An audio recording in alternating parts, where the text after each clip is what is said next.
Hi, PG. Yes, sir. Hello. Hello. Hello. We do have a quorum, and the press has been notified.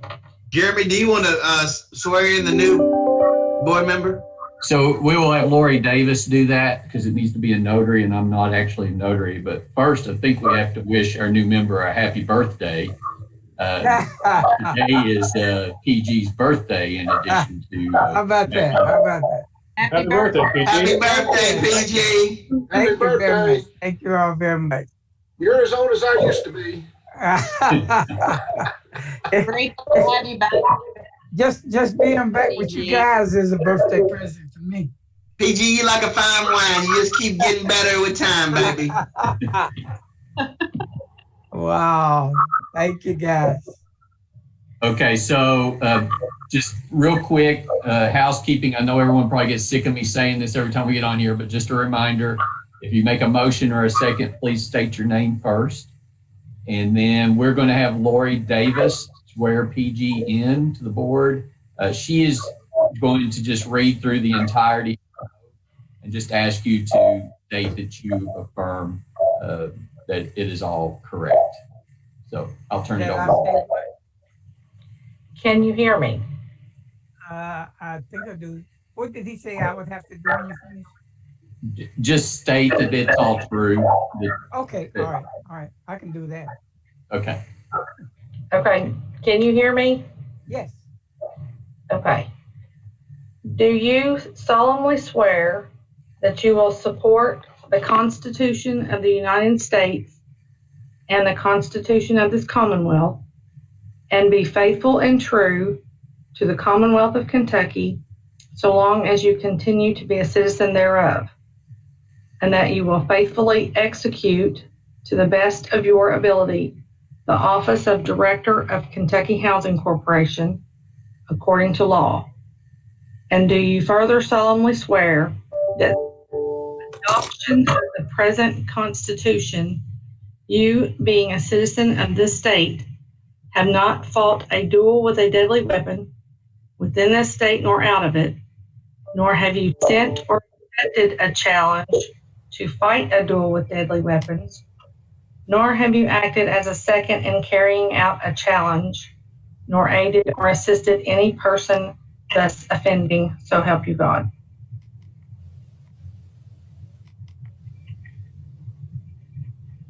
That's all of it.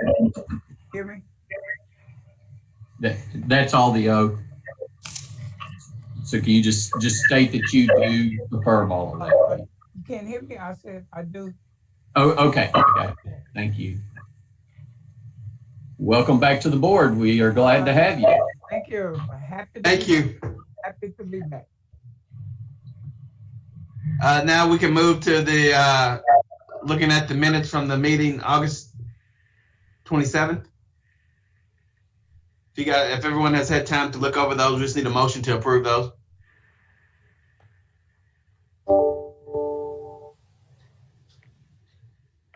This is George. I'll move to approve the minutes. Thank you, George. Is there a second?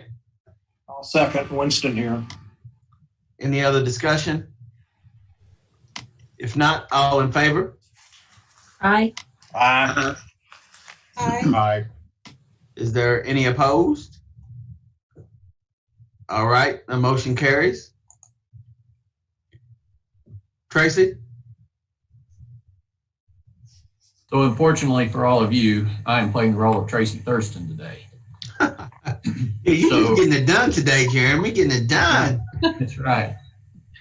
So the first item I have for you is an inducement resolution for 330 Newtown Apartments.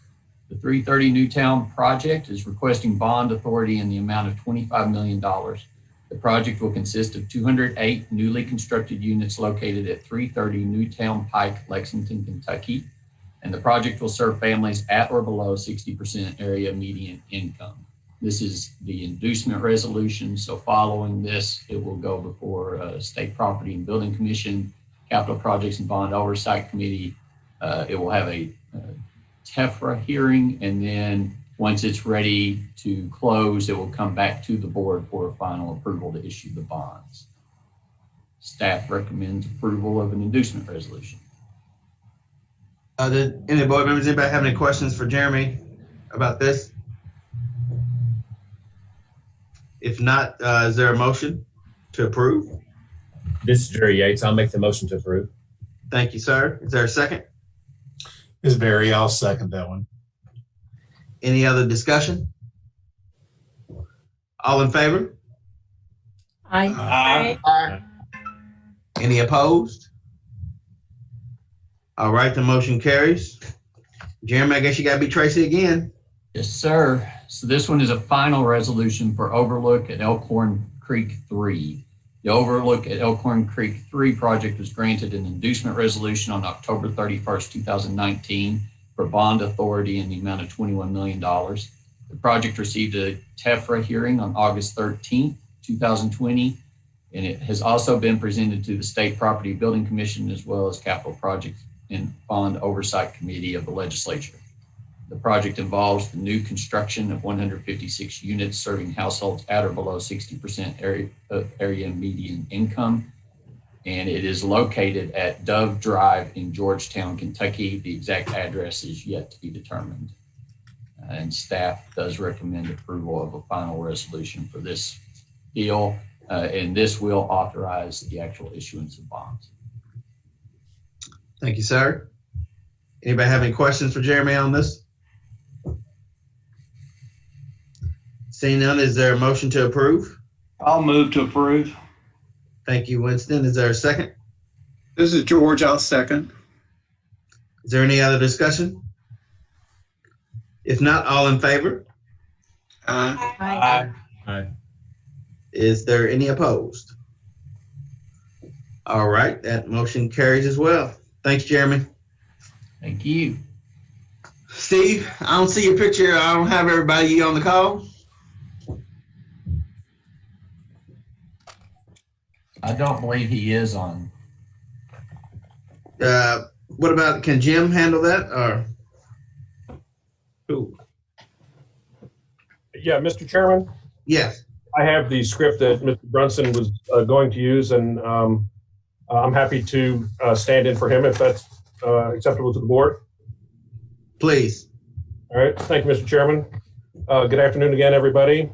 The Finance Committee of the Board of Directors of Kentucky Housing Corporation met virtually on September 29th, 2019 at 2 o'clock in the afternoon. The committee first heard a presentation from Jim Statler, reporting on secondary marketing trading results for the first quarter of fiscal 2020, showing actual trading gains totaled $12.6 million, which exceeded projections by $10.3 million due to very large price variances. The servicing portfolio continued to grow through August, albeit at a much slower rate than in recent years. The weighted average servicing fee rate remained nearly constant as the rate at June 30th of 2020. I also presented a schedule of loan delinquencies highlighting the impact of loan forbearance due to the COVID pandemic.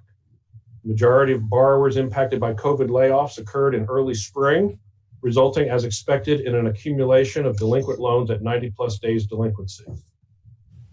I also advised the committee that based on my evaluations, the secondary market mortgage purchase program remains the preferred method of funding our single-family loan production, preserving available bond cap for multifamily production and the mortgage credit certificate program.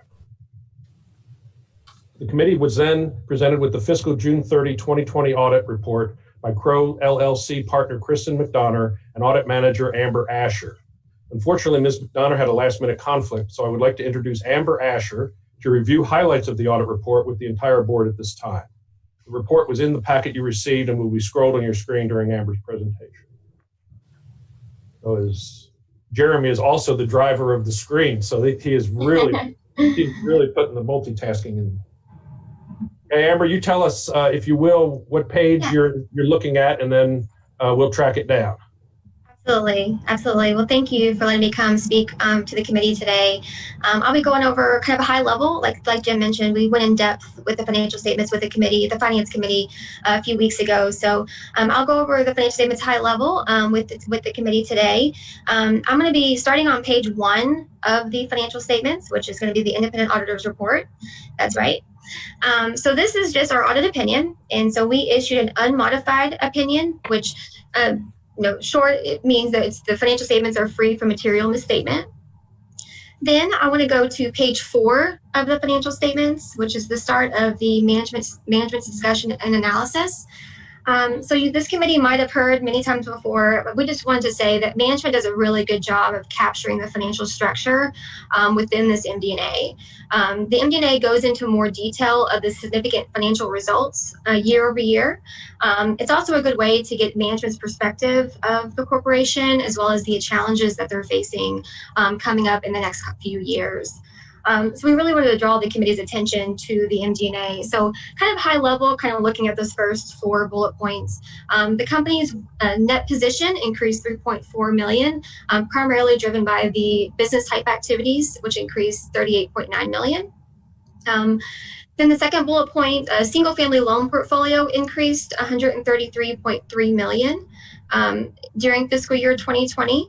And their loan servicing portfolio increased to $2.4 billion at June 30, 2020, which is an increase of $253 million from prior year.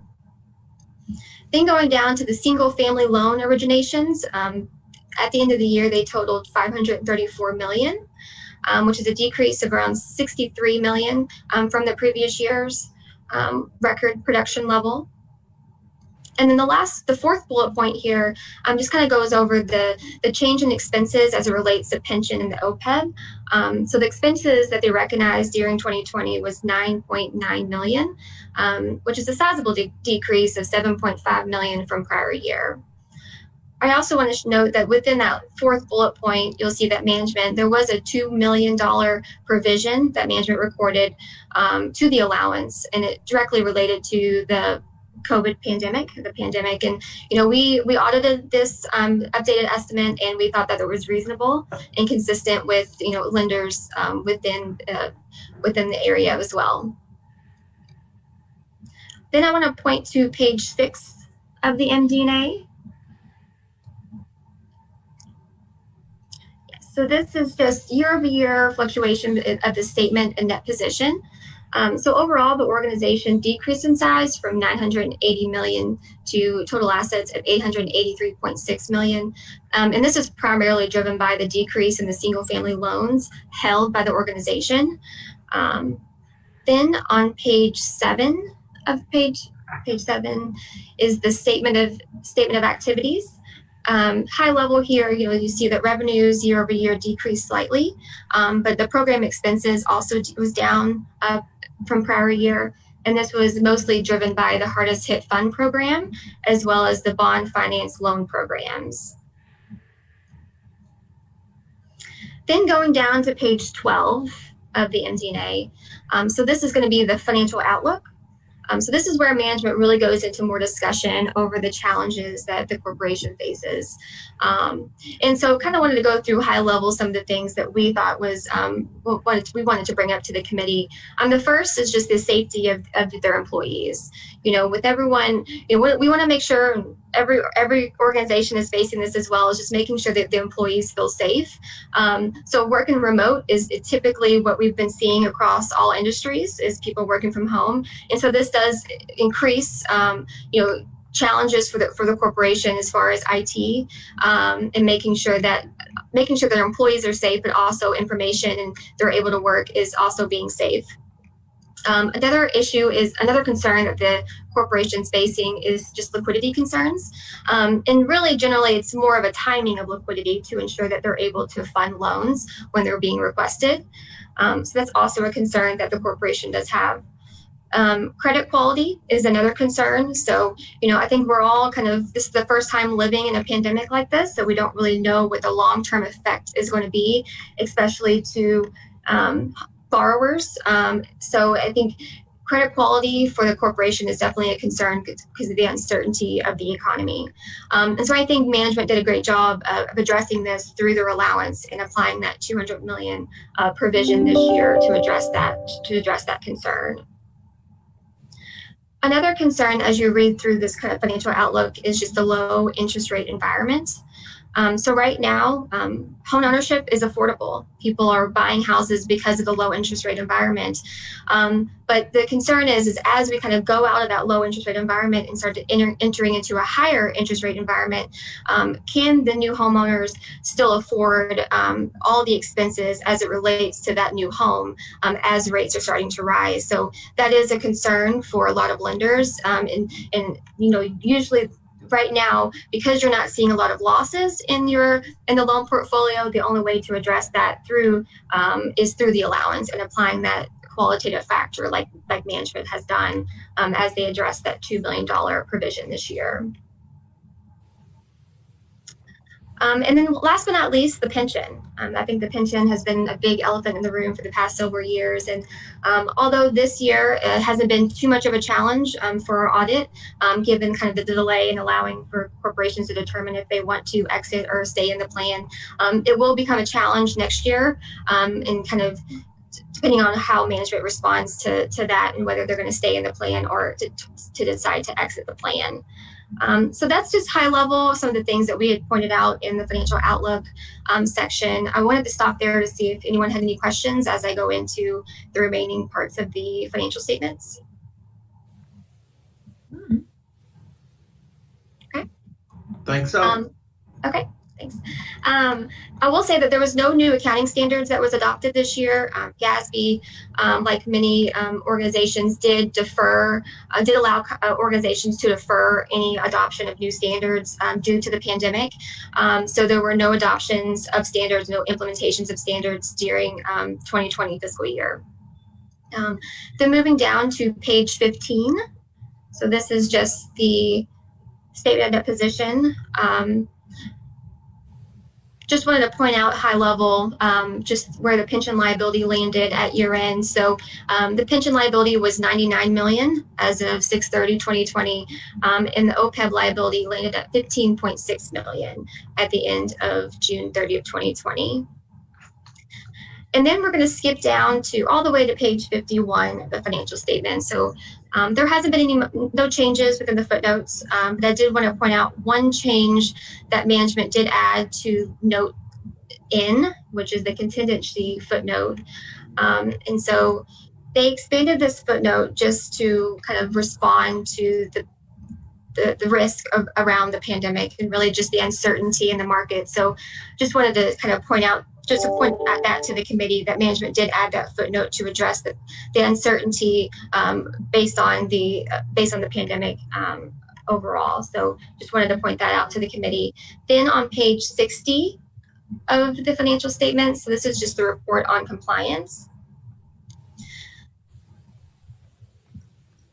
Thank you. So this report is not to issue an opinion. Really, it's just to disclose if we had any findings as it relates to testing over internal controls over the financial reporting and compliance. I'm happy to say that there were no issues or concerns to be reported to the committee that we had noted during our audit. And so that sums up kind of what I wanted to discuss in the financial statements. Now you should have a SAS 114 letter as well. Probably in the next few pages within the board packet. Yeah, this is it.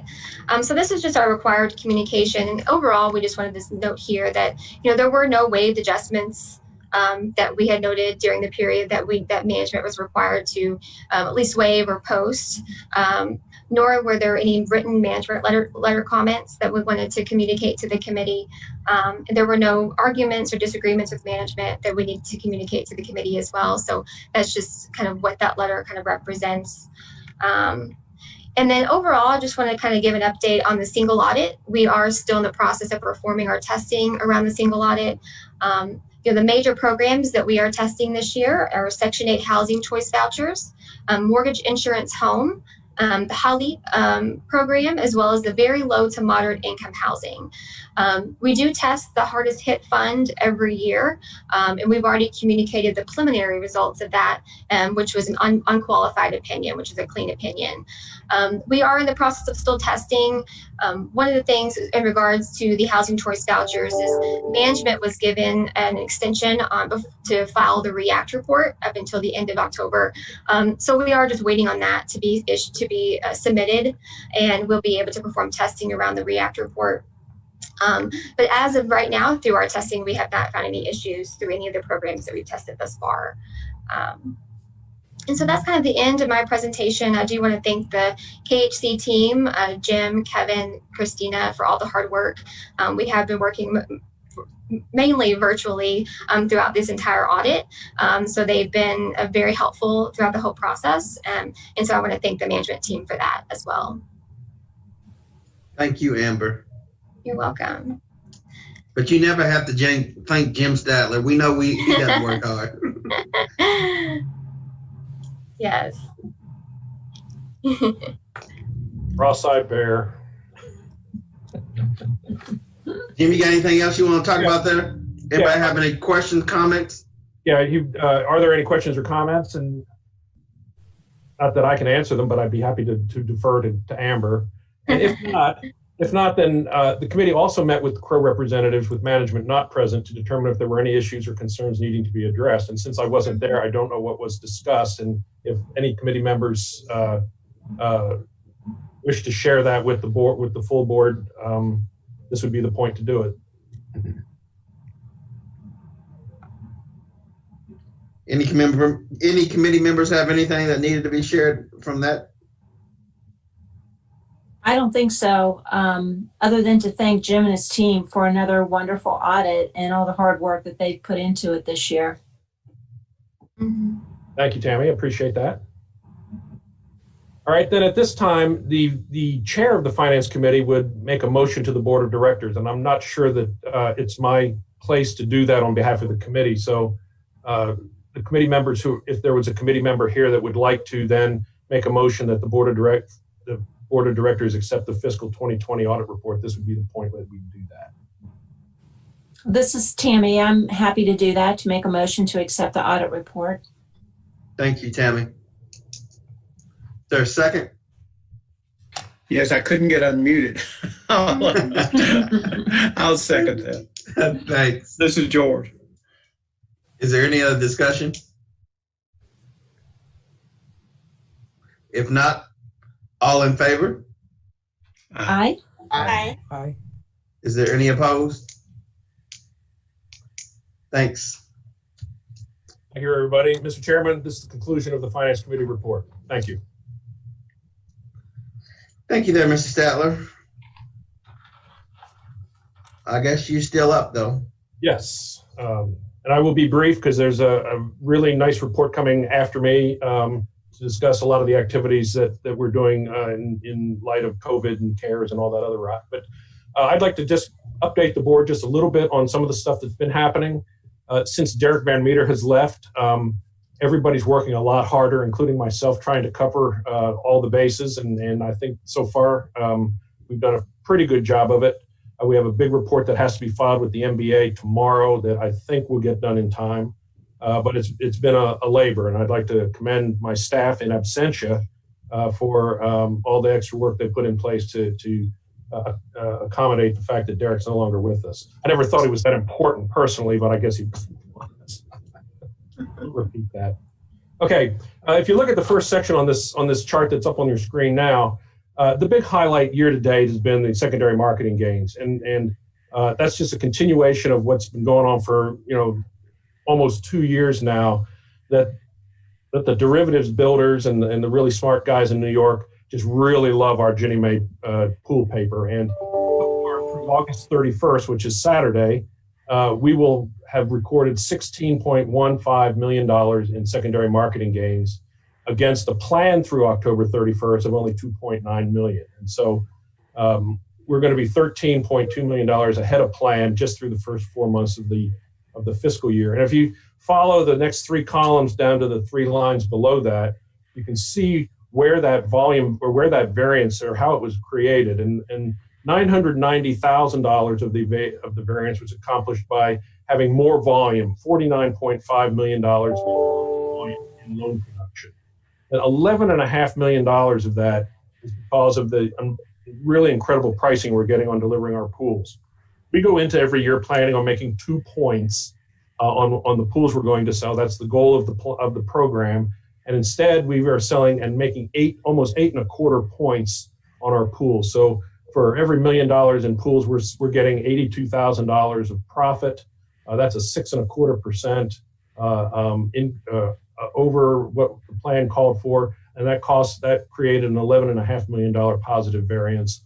And then a concept that I've introduced the board and the finance committee to is one of the other metrics that we have to achieve is a 50 basis point servicing fee for the Ginnies and a 25 basis point servicing fee for the Fannies. The weighted average of the plan this year was 47.3 basis points, and we actually delivered 41.8 basis points, which essentially means I sold, and it's the lineup of how the loans fit into the pools more than deliberately cheating servicing, but I sold 5.5 basis points of future servicing income on the $196 million that we've produced year to date, and that accounted for $710,000 of the gain as well. And so we basically cashed out that little bit of the annuity and took it as cash in the current year. And what the market is paying for this is far in excess of what, in my opinion, the servicing is worth. And so I'm happy to sell that little piece of the strip to the market so that they can be at risk of not getting it in actual payments. So anyway, that's an up arrow, and that's a really good thing happening in the company so far through October. Looking at the next section there, servicing portfolio, total dollars of the portfolio, that's a down arrow a little bit. We have grown a little bit, but not appreciably like we have in years past. And we're pedaling very hard, getting as much production in as we can, and we're almost getting outpaced by the level of payoffs that we're receiving on the other side. And so you'll see in the increase-decrease column, we're showing a slight increase in the service for others, which is where all the new production is going, and a decrease in the bond indenture, which holds all the old production and the loans that are paying off. As I've told the board before, this to most servicers is the worst possible thing that can happen, high payoffs. But for us at Kentucky Housing Corporation, that is vindication that we've gotten people into the homeownership stream, the wealth building stream, and they are now able to refi their house and get a lower interest rate loan. So this is basically evidence of a success of getting people into housing, which is the primary purpose of the single family program, getting first time home buyers in the system. So we're able to outpace the runoff just a little bit, but it's a good news, although it's a down arrow because it is putting pressure on future revenues. The weighted average servicing fee, that number has been dropping for the last several years on the service for others. Since June, we've actually increased that by 0.2 basis points. That's not a whole lot, maybe $150,000 to $200,000 a year that we wouldn't have gotten otherwise, but that is a good news report. We want a slightly higher weighted average servicing fee. That balance with the cashing out of that servicing fee on the gains I just talked about is a balance, but if we can have a good cash yield on the gains and then also set ourselves up with a nice annuity stream at the highest possible yield, that's a good news deal there. The fourth section, delinquency ratio, that's a down arrow. COVID is impacting our delinquency ratio pretty substantially, and we've basically watched it happen. In April 30th, we had 30-day delinquents, and 60 days that bubble, or at May 31st, it became 60s, and then it became 90s. And what's happening is all those loans are continuing to pile into the 90-plus delinquency rate bucket because we can't initiate foreclosure. We don't want to initiate foreclosure on these folks, but what happens is that it's continuing to pile up in the 90-plus. And you can see that the 90-plus at September 30th was 2.8% compared to just 1.84% just 3 months earlier. And so that is going to continue to increase. Wendy's going to talk a little bit about some of the stuff that we're doing in servicing and home ownership to make it easier on our borrowers, if nothing else. But it is something that we anticipated. That's why we have an extra line of credit for payments that we knew we would not be getting. It's costing us about $500,000 a month. As that ratio goes up, though, there's about $500,000 of payments that we're not receiving that we would otherwise be receiving, and it does not stop the fact that we have to pay out the $500,000 to Ginnie Mae or on our bondholders as scheduled principal and interest on the outflow side. So we're having to come up with some liquidity to do that. We knew that was going to happen back in March. We set up an extra line of credit, and so liquidity is not an issue. But the realization of some of what's happening because of COVID and loan forbearance is impacting cash flows just a little bit. That's a down arrow. Now, we have had several people who initially claimed forbearance, missed 3 or 4 payments, got work back, were able to resume paying, could not make up the shortfall. And there's a special FHA claims process where we are reimbursed for all the P&I and T&I on those loans, and we are made whole, and the borrower is left having to pay that off at the tail end of his loan. But from an ongoing standpoint, we're made whole for what we've been advancing from a liquidity standpoint. We're relieved of a delinquency ratio because the loan is actually, the due date of the loan is moved forward. And so there are success stories in there. It's just that they're few and far between compared to the people that are out of work and experiencing hardship. Then the fourth item on here is preliminary Q1 net profit from the proprietary funds. We normally don't have the full financials for the board in October, but we do have this number, and we got most of the financials done, but we just not presentable. But through September of 2020, we have made just short of $16.5 million. That compares to $10 million at this point last year. So we're about 6.5 million ahead of last year. Much of that on top of because of the secondary marketing gains. So a couple of one-offs in here on some admin fees that we collected. But the year is off to a good start from a bottom line standpoint. People, you might ask, well, why is the state housing agency making such a big deal about profit? We have something called a big pension liability that we have to pay, and with that profit comes the cash that we're going to be able to hopefully get out from underneath the pension problem, and then continue to earn at this level so that more of it can be plowed back into the mission. And so that's an up arrow, and that concludes my report, Mr. Chairman. If there's any questions, I'll be happy to answer. Anybody have any questions for Jim? It is important to stay in position to handle the pension liability, so we appreciate everybody's hard work and appreciate everybody's efforts. Thank you, sir. All right, you still up? Yes, and this is the end of my comments, so you'll be happy to hear that, Mr. Chairman. The agenda item here is for a contract with Kavanaugh McDonald Consulting LLC for actuarial consulting services. Kentucky Housing Corporation requests approval to enter into a personal service contract with Kavanaugh McDonald Consulting to provide actuarial consulting services for analysis of options related to pension recommendations. Following a request for proposals last year, CMC was selected by the review committee from five responding entities to provide actuarial consulting services related to the analysis of options regarding the pension available to KHC. We have the option of renewing the contract for 2 consecutive years. This would be the first renewal of that contract. They were very instrumental in helping us get to the point that we actually got to last year, and providing us with a soundboard of the reasonableness of some of the numbers we were getting out of KERS from across the street.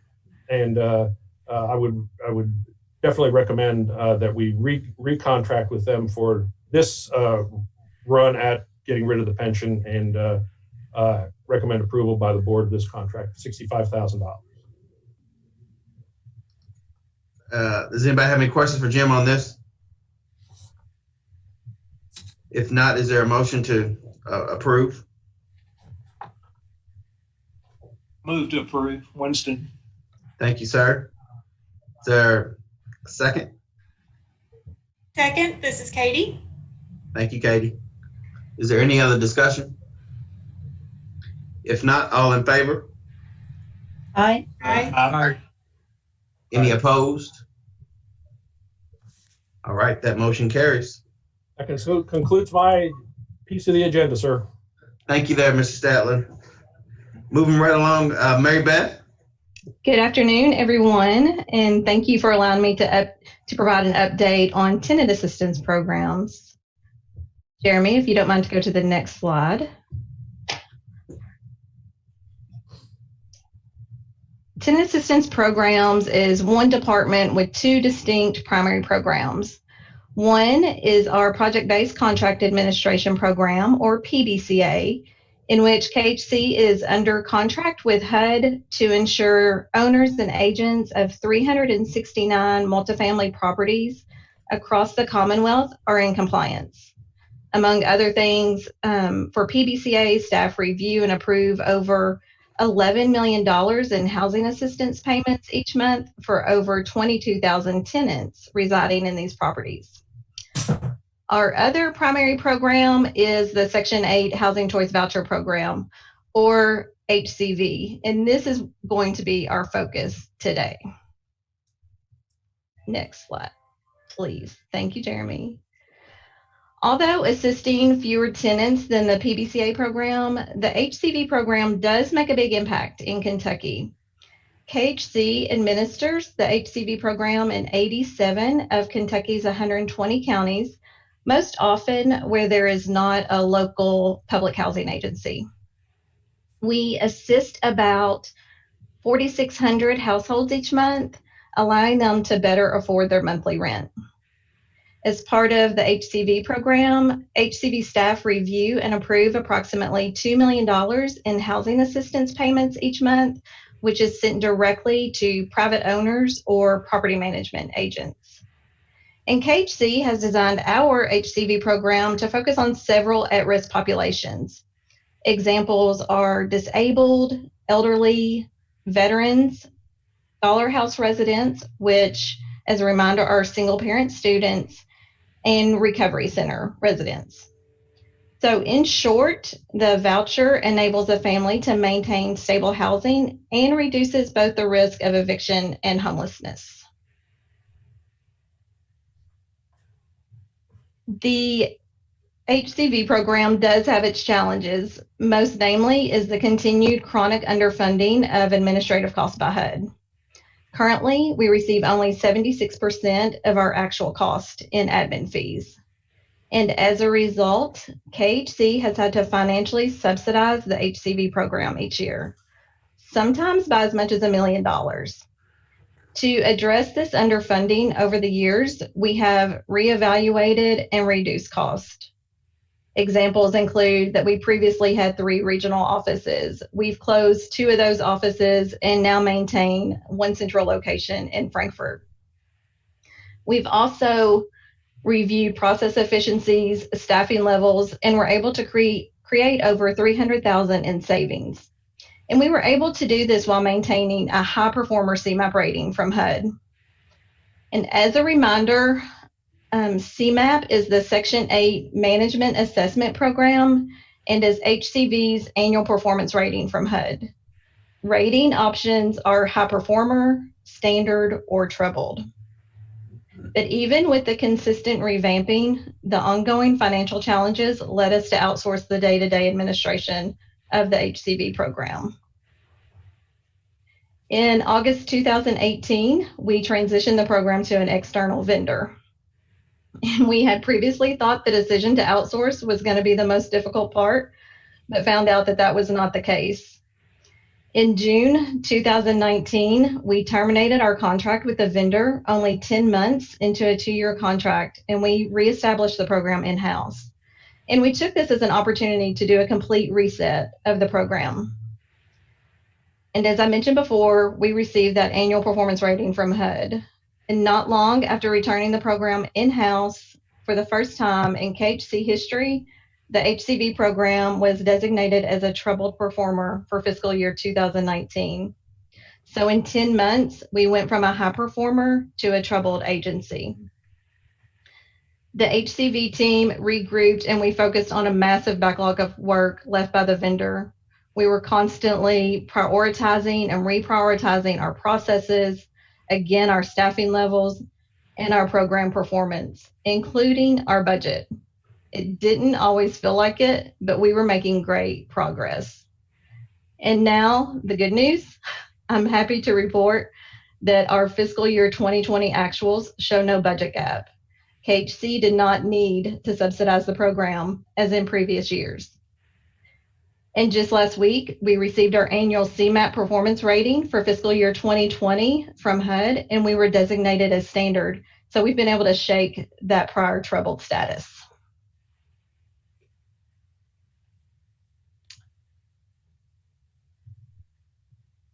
But just a bit more on our fiscal year 2020 budget numbers. When KHC knew it was time to return the HCV program in-house, we were blessed to lose up to $200,000 in fiscal year 2020, meaning that KHC's executive team agreed to once again subsidize the HCV program, but at a max of $200,000. So not only did we not need the extra subsidy from the corporation, but we actually ended with a net of just over $177,000, and that's a huge improvement from our prior $1 million in subsidy. And although we did receive additional admin funds in fiscal year 2020 through the CARES Act, none of those funds were applied to that budget year. Thank you. But we will put the additional $1.27 million in CARES Act admin fees to use. Since we did not use any of those funds in fiscal year 2020, and HUD has now extended the use of the funds to December 2021, we're going to be able to use that $1.27 million to cover any budget gaps that we may encounter in both fiscal years 2021 and 2022. So for once, the HCV program is not worried about their budget for a few years. So to wrap it up, in less than 18 months, we've been able to not only improve our performance rating with HUD, but we've done so within, or actually better than, our anticipated budget. I could not be more proud of the HCV staff and their commitment to the program, and I look forward to seeing what else we can accomplish in the coming year. Hey, Beth, thank you. Yes, thank you. And I do want to thank each of you all for your ongoing support of the HCV program. Well, let me tell you something, man. We took a treble program and made it a lot better really quickly, and that's due to a lot of hard work, and I just appreciate everybody's effort in doing that. Thank you so much.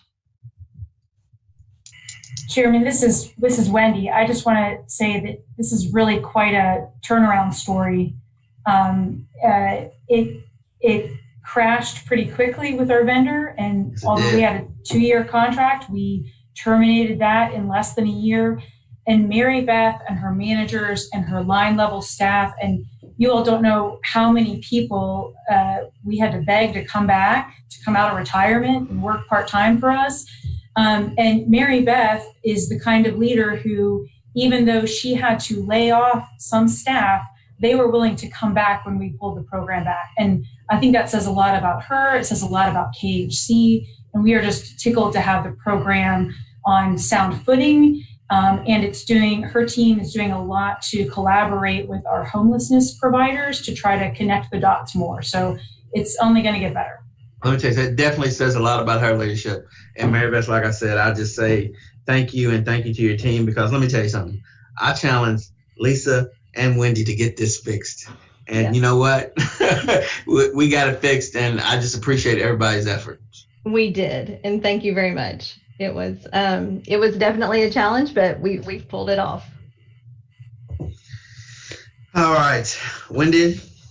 Yes, sir. So yeah, Jeremy, if you want to advance to the next page, I'm just going to give you all kind of an overview of how KHC has been responding with our program areas to COVID-19.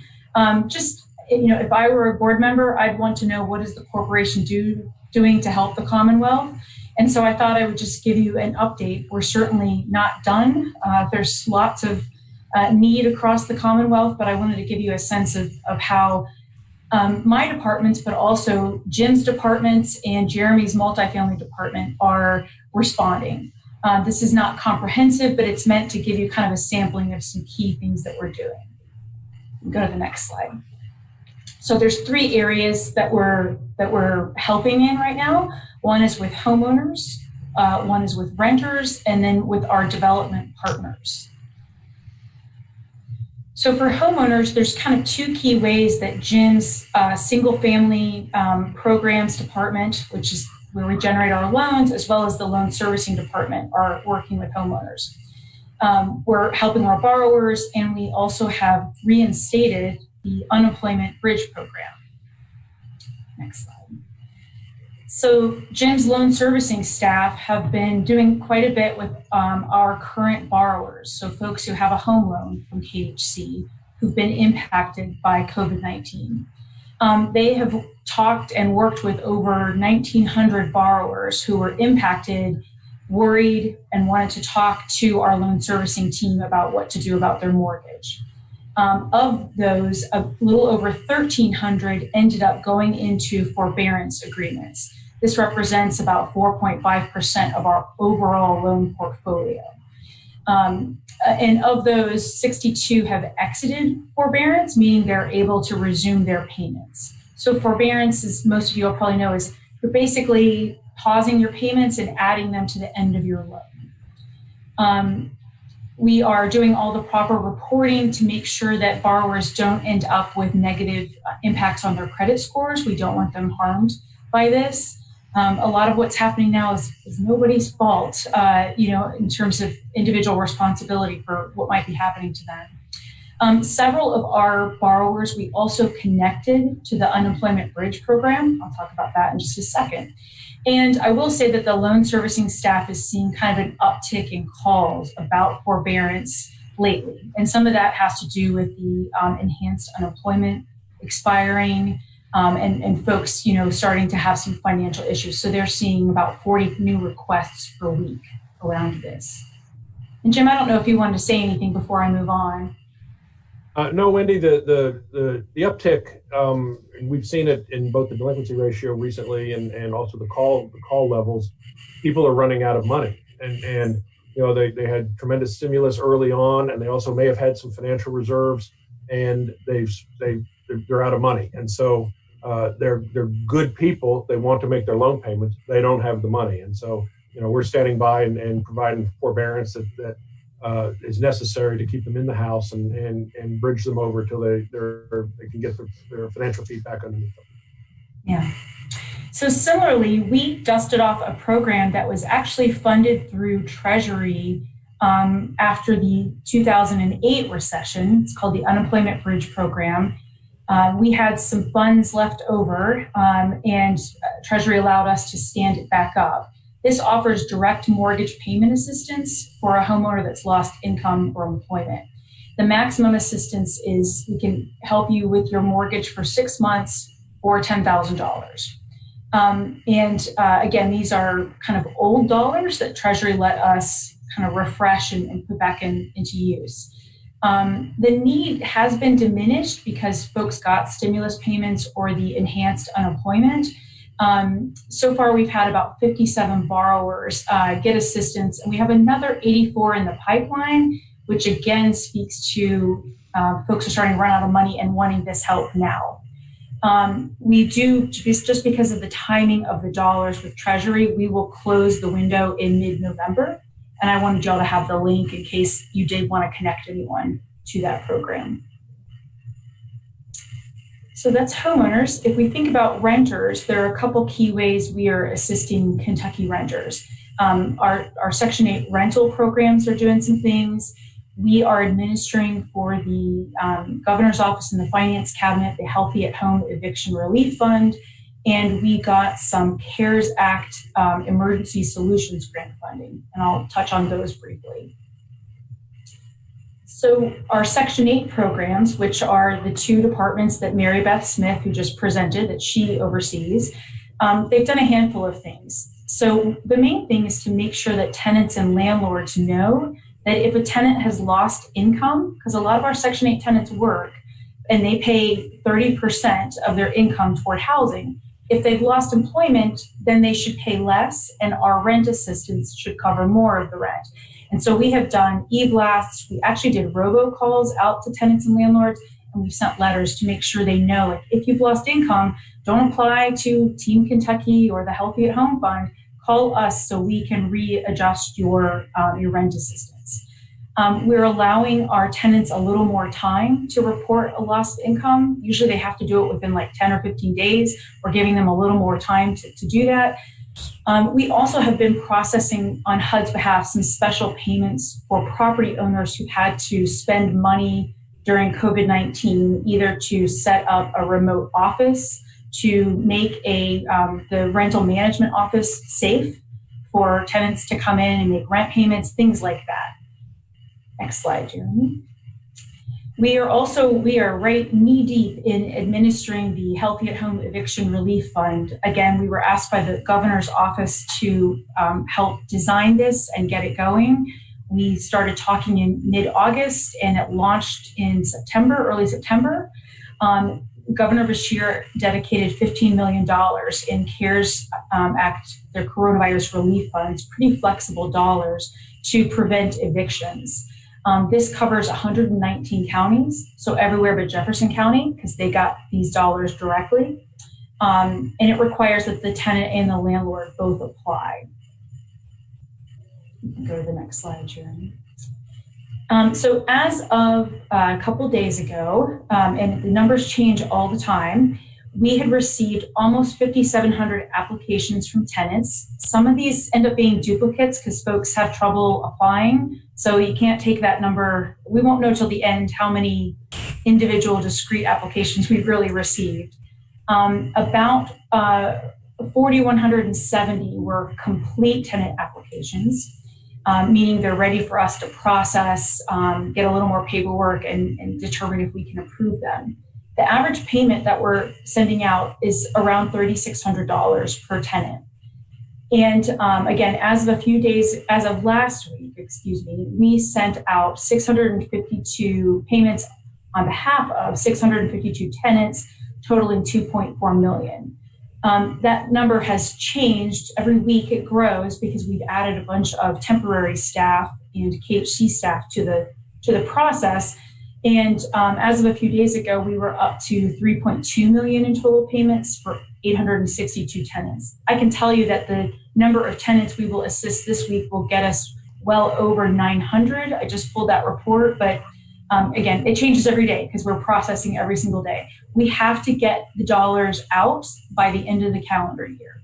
So I really want us, we've got to crank up productivity to get there. But we just added 9 new people this week on Monday. So we're on track. We're making good progress. So we'll get there? We will. I'm really not worried about it based on adding these 9 new folks. And we've streamlined our process a little more. And it's the state's public protection cabinet that actually built the online applications and the system we use. And they've created some shortcuts for us that's really saving time. I think this week we'll get out a little over $1 million. So we're, as you can see, the percentages that we're increasing from the previous week keep growing. And I think we're going to have no problem. I want us to get to 1.4, 1.5 per week. That way we know well before Christmas we're good. I want my staff to have Christmas. I want to have Christmas. Next slide. Wendy, are we still accepting applications? Not new applications. Not but new. if you have an application in process, you have until, the governor just tweeted this yesterday, you have until next Thursday close of business to complete your application as a tenant or a landlord. Thank you. We estimate that our funds are pretty fully committed, but we will have some extra admin that's been allocated to us that we can put toward hopefully helping the last few folks. We don't want folks who made it as far as getting all their stuff in, getting approved. We don't want to deny them. So we're going to try to watch that number really closely. So the third thing I wanted to share with you all with relation to renters is that we received a little over $23 million in emergency solutions grant funding, ESG funding. We get these dollars every year. They're for homelessness services and shelter and housing assistance, but we usually get about 2.5 million a year. So as you can see, it's almost a 10-fold increase, which means a radical increase in volume for us and our partners. And of this, our plan is to, actually we've executed quite a bit of this. 1.5 million in additional funding is going to our emergency shelters. 10.8 million is going out to our partners for rapid rehousing for the homeless, which is kind of like a Section 8 voucher. It doesn't last as long, but it is rent assistance to just get you immediately rehoused so you don't spend a lot of time being homeless. And then the last is we're holding 8.7 million for the prevention of homelessness, which is a kind of eviction prevention. not as flexible as the Healthy at Home program, but still important in terms of keeping people from entering homelessness. So of that, for the emergency shelter, we have awarded the funds to partners and I'm signing a batch of grant agreements and award letters every week. So these are going out. The same is true with our rapid rehousing. That $10.8 million has been awarded to partners and it's going out. The funding for those two categories should be available to partners tomorrow or next week.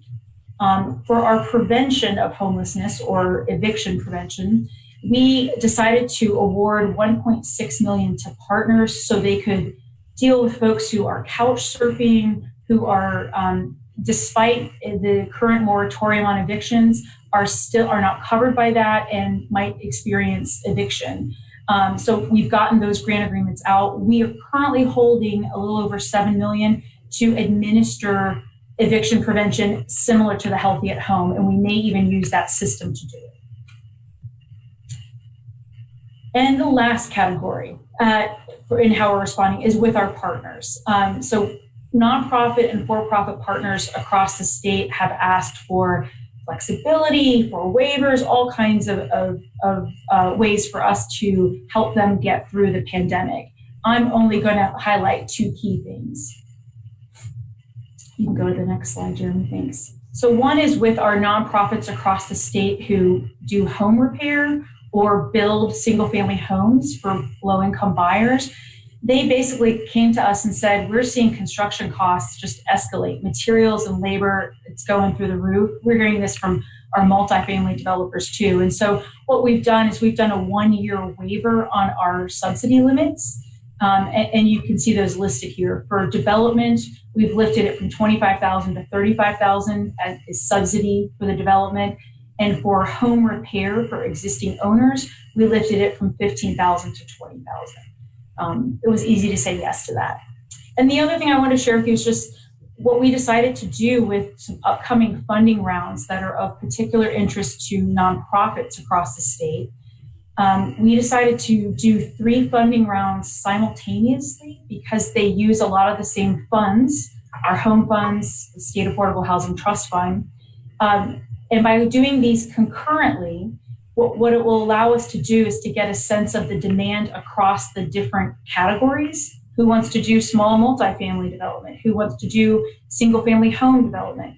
Who is more focused on home repair? And then we can kind of optimize the dollars across all the applications that we receive and maybe even call some nonprofits to say, hey, you've applied in these 2 categories. Is there one that you would rather get fully funded and one you'd rather get partially funded? Basically, so we can do a kind of customized approach to these funding rounds because the dollars might get tight, in these different categories. And I think that's it.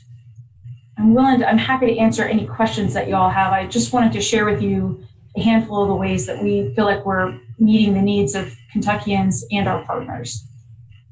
Definitely look like we are doing some good things for the citizens of the Commonwealth during this tough time of COVID.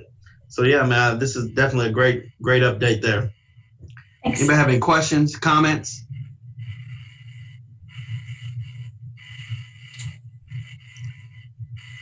Okay, Jeremy, I just included the moratorium information in case anybody wanted to know about that. It's just FYI. Thank you.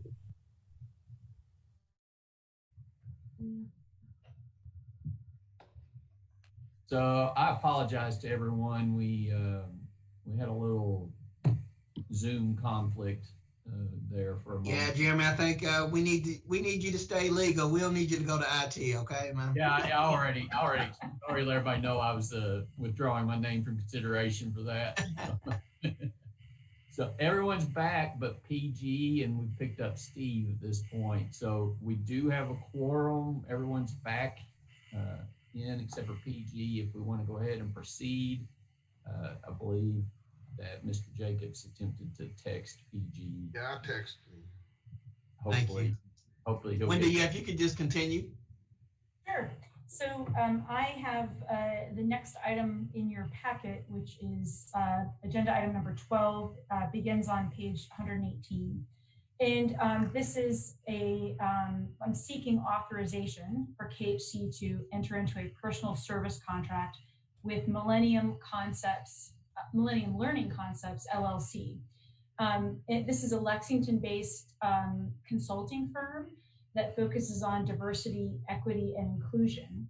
And thank you, Jeremy. And we issued this RFP a while ago and received 6 responses. We had an RFP committee review and score them. Millennium scored the highest on the first round, and then we, of our 3 highest scored consultants, did interviews and called references, and Millennium maintained kind of their top spot. It's run by Dr. Roger Cleveland, who has done a lot of work with Jefferson County Public Schools, Harris County Public Schools, which is around Houston, Gateway Community Technical College, and a lot of other public as well as some private clients. And we are seeking this assistance. I think a lot of organizations are taking a hard look at themselves and how well they're doing around diversity, equity, and inclusion. And the scope of work is to first conduct an organizational assessment. Dr. Cleveland would call it checking in with the climate and the culture at KHC. And then in response to that, telling us the findings of that and kind of a short and long-term roadmap for making concrete improvements. And then the last piece would be doing some trainings for staff, virtually or in person if the timeline and the pandemic allow. And we're doing this for a couple reasons. One, if we're going to be committed to housing as a human right and fairness around housing, we also want to be the kind of employer that embodies that internally. We want to be a place of choice for everyone who currently works here and prospective employees. We also think that going through this process could help us with working in our programs, more externally facing. So our Section 8 program, our loan servicing, our homelessness programs, that those would get better through this process also. And in addition, we might get better at engaging a more diverse range of vendors and contractors when we do RFPs. So we're really hoping that this helps us, again, primarily internally, but that it would have some impact with our external work as well. There are many phases to this. And the dollar amount, $100,000, covers all the phases. Anything that would happen in subsequent years would be negotiated with Millennium Learning Concepts. I had the pleasure of directly interviewing Dr. Cleveland and talking with references and just feel very excited to get started. He's got a great equanimity about him. And all of his clients said that his work will challenge you, but not in a way that makes people feel beleaguered or worn down. It's very much about how do we make progress. So we're looking forward to working with Dr. Cleveland. I commend the organization for taking this step and doing this. I think anytime you decide to self-reflect and see if there's some things that we can do better, it is a good thing. So, I just applaud this happening. Does anybody have any questions for Wendy? Will the program start? Probably January, just by the time this will have to go to government contract review and all that sort of stuff. So we would expect to begin in January, maybe a little bit in December, but January for sure. Great. Any other questions, comments? Just FYI, Mr. Peoples just texted and said he didn't get the new email. Can we just make sure he still gets it? I know it's kind of, I don't know why he didn't get it. Yeah, I know. Yeah, I will try to. Email list. Let me send it to him separately. Okay. I was just going to say, I think it's a really good idea to bring a consultant in to do some of this work and look at the assessment of the organization as a whole. And you've got so much data about your programs and what you guys do. I think you're going to have a lot of good data to work with as well. So nice job. I think it'll be helpful to the organization. Thank you. Any other If the board doesn't mind, I'd just like to also point out that part of this is going to look at our contracting process. Good. And make sure that we are doing everything we can to be engaging all populations in contracting process and making sure everyone has an equal opportunity at those. Definitely something we need to make sure that we're doing. So again, I applaud this happening and this the corporation taking this step to make sure we're doing everything that we can. PJ, did you send that out, Tracy? Yeah. Yes, sir, I did.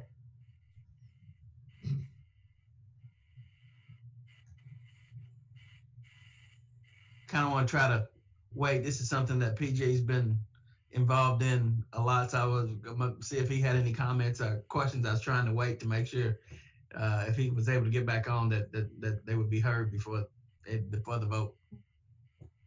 I'd be surprised if he doesn't know Dr. Cleveland. I bet they know each other. I am pretty certain he does know him because I believe that, so Roger Cleveland is my neighbor. He lives across the street from me and I know him pretty well, but I do know that Roger was appointed to the task force that was looking at the gentrification in downtown Lexington. And I know PG was very active in that as well. So I'm sure that they do know each other.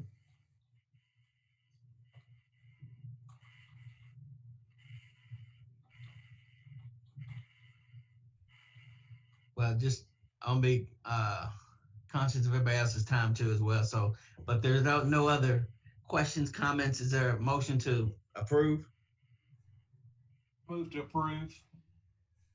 Is there a second? This is George. I'll second it. Any other discussion? All in favor? Aye. Is there any opposed? All right, that motion carries. Thank you. Thank you, Wendy, for everything. Jeremy? Yes, sir. So we have two board members for which this will be their last meeting with us. And we want to make sure that we recognize them for their service and their dedication to KHC. So the first of those is Joanna Shake. Joanna has served on our board for 4 years now, supporting the mission and the goals of the corporation. And she has now resigned from the board or been replaced on the board, whichever way you want to put it. But KHC recommends approval by the board of directors of KHC of a resolution recognizing Joanna Shake for her dedication to the corporation and commitment to the cause of affordable housing in the Commonwealth of Kentucky. Joanna, is there a motion to approve this? I'll make a motion. This is Katie. I'll second. Any other discussion? All in favor? Aye. Aye. Any opposed?